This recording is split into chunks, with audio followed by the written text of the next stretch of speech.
नमस्कार मंडळी, आज आपण शिमगा सणाबद्दल माहिती जाणून घेऊया।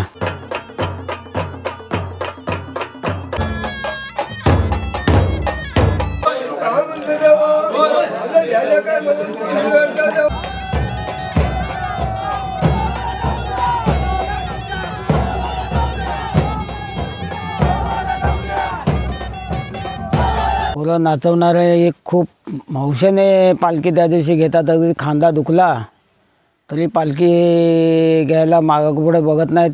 जागा कधी मिळते मी कधी पालखी घेतो असे प्रत्येकाला होतं। कोकणात निसर्गाबरोबरच डोंगर आणि समुद्रही आहे। जसा हा समुद्र तसाच येणारे कोकणातले सणही। त्याचा मोठा सण म्हणजे हा शिमगा, कारण तो बऱ्याच कालावधी चालतो। काही ठिकाणी महिनाभर चालतो, काही ठिकाणी 8 ते 10 दिवस चालतो, काही ठिकाणी 5-6 दिवस चालतो। शिमगा किती दिवस चालतो असा त्याचा हे नाही आहे। पालखी ज्या दिवशी सजवायची त्याच्या आधी आमच्या इथे तरी पद्धत आहे, बाकीचं काही मी सांगू शकत नाही। पण आमच्या देवाची एक हे आहे, पहिल्यापासून कळे लावायचे, देवाकडे परवानगी मागायची। देवाने परवानगी दिली आणि देव तसा परवानगी देतो, कारण त्यालाही खेळायला नाचायचं असतं। त्याप्रमाणे परवानगी देतो। परवानगी दिल्यानंतर आम्ही देव पालखीत बसवतो।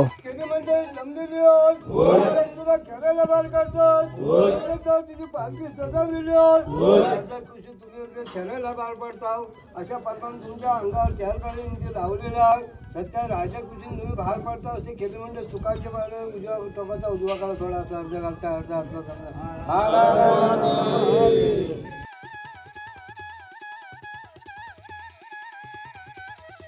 आमच्या पालखीतले देव आहेत, पहिला गणपती, खेतुरपाळ, खेम, गोवारी आणि कालकाई असे 5 देव आमचे आहेत। त्याप्रमाणे आम्ही ते पालखीत बसवतो आणि पहिल्या दिवशी पुजारी पाटील आहेत त्यांच्याकडे ठेवतो। दुसऱ्या दिवसापासून आमचे पालखी वाडीवरती फिरत असते। 4 वाड्या 4 दिवस फिरतो। त्याच्यानंतर 5व्या दिवशी साना भरते।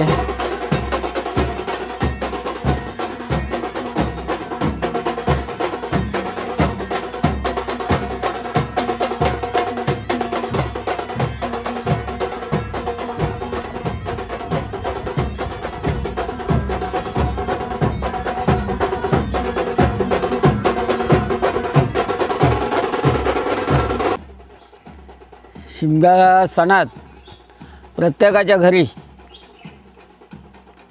ज्या ज्या ठिकाणची गावदेवी आहे ती प्रत्येकाच्या घरी घरातल्या लोकांना म्हणा, गावातल्या लोकांना, वाडीतल्या लोकांना भेटायला स्वतःहून येते। आपण नेहमी त्यांच्या मंदिरात जातो, पण त्या शिमग्यात पालखी आपल्या घरी येते, देव आपल्या घरी येतो, आपल्याला खूप आनंद होतो।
ज्याच्या घरी पालखी बसते, काही लोकांचा नवस असतो, काही लोकांचे साधी ओटी भरतात, काही लोकांचे तोरण असतं, 5 नारळाचं तोरण घालतात. जे काय असेल त्याप्रमाणे पुजारी आमचा पाटील असे त्याप्रमाणे मनसतो आणि देवाला गाराणी घालतो. आणि पुढचे काही लोक मुद्दाम पुढे नवस बोलतात.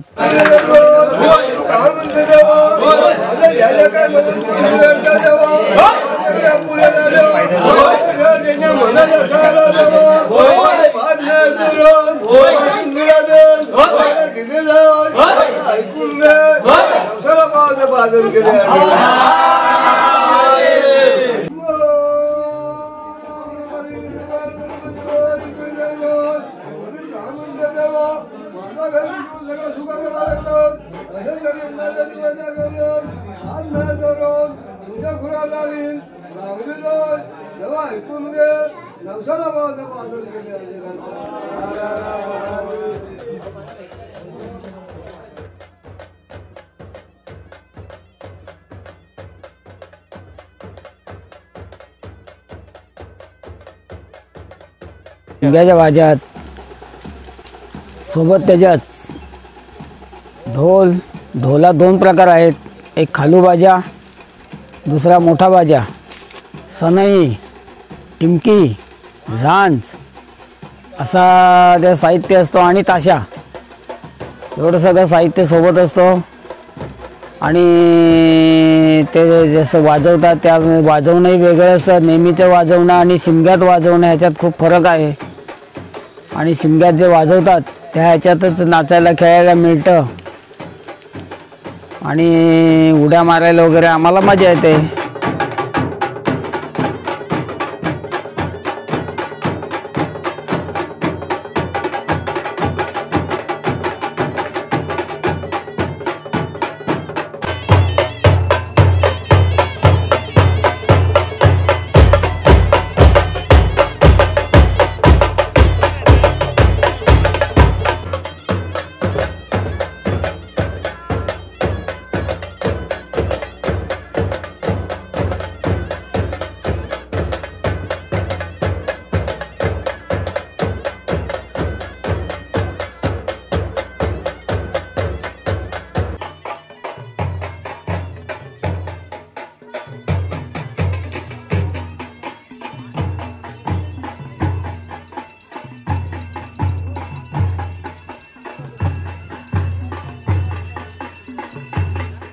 वाडीत ज्या वेळेला पालखी येते त्यावेळेला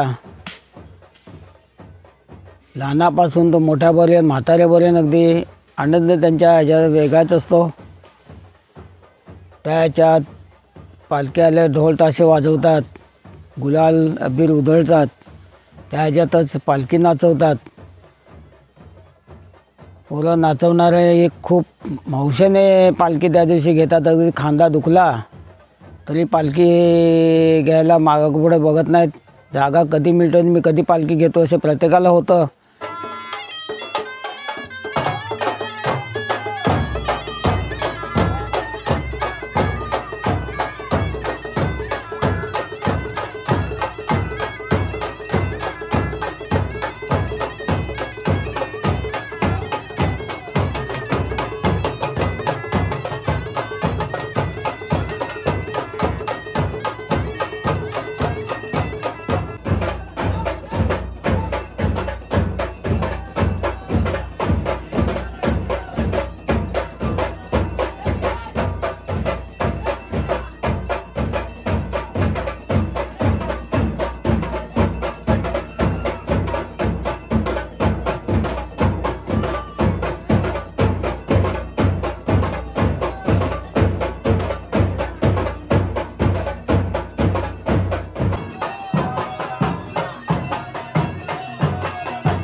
शिमग्यात काही गावातून खेळी बाहेर जातात.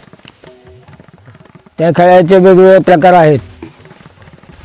नकटा, काटखेळ, डेरा, तमाशासारखा पद्धत आहे. ते खेटरी तमाशा म्हणतात आमच्या भाषेत त्याला, लावण्यांचा.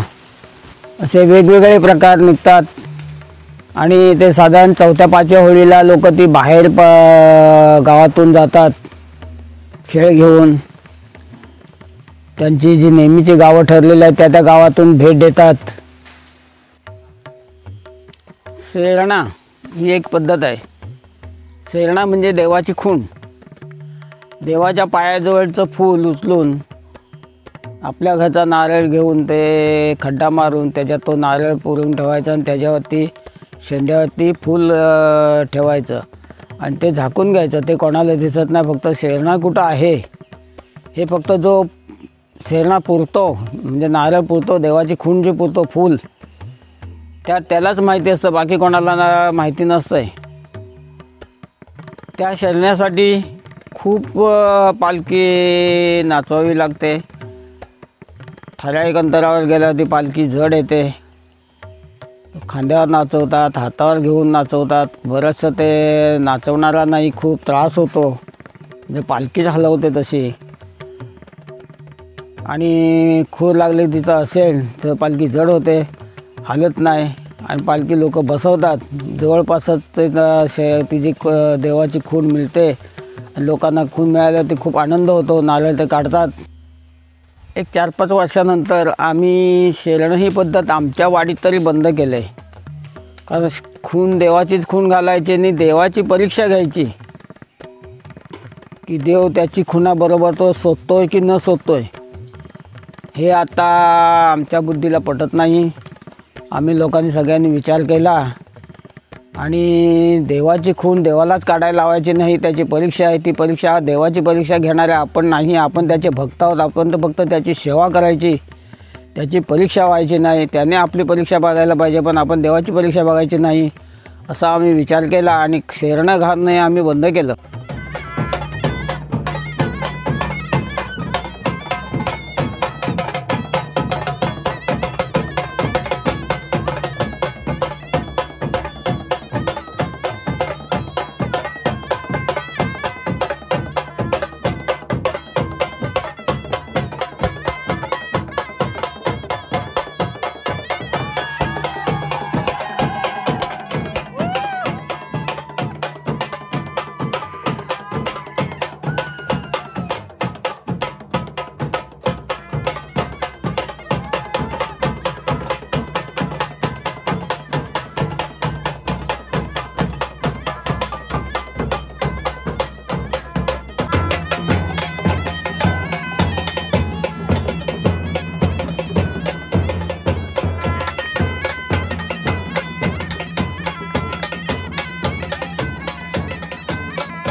महाराज की जय, श्री शंभू महाराज की